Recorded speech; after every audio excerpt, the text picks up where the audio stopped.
voilà pour la suite et fin na biso tozo na otikolobela vaseline. Vaseline, j'espère biso soto yebi na biso vaseline. Il y a bouchon bleu oyo et puis na citron na huile ya coco nde na otikoloba. Huile ya coco oyo eza naturel donc bio nde tolobaka. Voilà, huile ya coco ya naturel. Huile ya coco bato mosusu basalaka yango. Bango moko ye moko asalaka na ye huile ya coco. Exemple ba mosusu okoki kosomba na yo na wenze. Okoki kosomba na wenze, okoki kosomba na supermarché, batekaka huile ya coco penda ya naturel. Yo moko penda tango tie na monoko okoka sola coco. Voilà, huile ya coco. Huile ya coco okozwa vaseline so eza na bouchon moke oyo. Ozwi ka ndenge eza boye. Jus ya citron na cuillère à soupe luto tolielaka wana etonda makasi te. Etonda makasi te otie 2.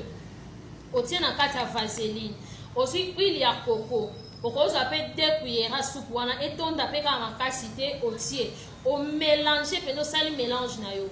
Yo moko penda o sentir mélange na yo comme neti mwa mafuta, neti mwa vaseline to yedika ndeza kati mais au moins on sait comment mafuta moi pete voilà. Donc mélange wana et comme dans to ba routine na yo. Ya tongo pokwa o bando sala ngo ozo pakola ngo entre jambes na yo. Ozo pakola ngo entre jambes na yo ezolongola ba noir, ezolongola ba noir so poza na banduta o ezo bandana na sika o mona ke elongwa. Et mususu peza na mama mususu na se ya ba poitrine na bango o mona esala mwa ba pota. O mona se ya poitrine na yo esala mwa ba pota, esala mwa mikuso kwanzaka mwa ba pota pe ba mulunge mususu anika bien te wana pakola vaseline. Tant ozo pakola vaseline na yo sangisi on a citron na huile ya coco ozo pakola yango.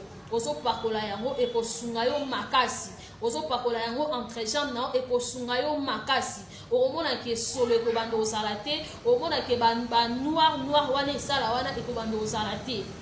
Ekobanda ozala te donc ezelo moko eza bien makasi.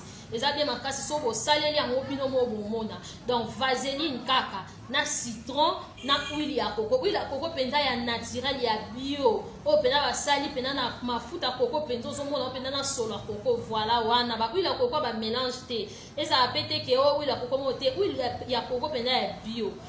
On mélanger yango na vaseline na citron o sangisi yango komi ko pakola entre jambes na yo, o ko pakola ngo penda nzela fesse. Okopa kolompe na nzela fesse après avoir kosokola et bando tia soloté.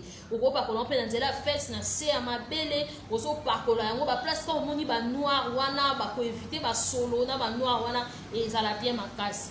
Vraiment nzamba pambola biso tokutani prochainement balobi mwasi nde bopeto.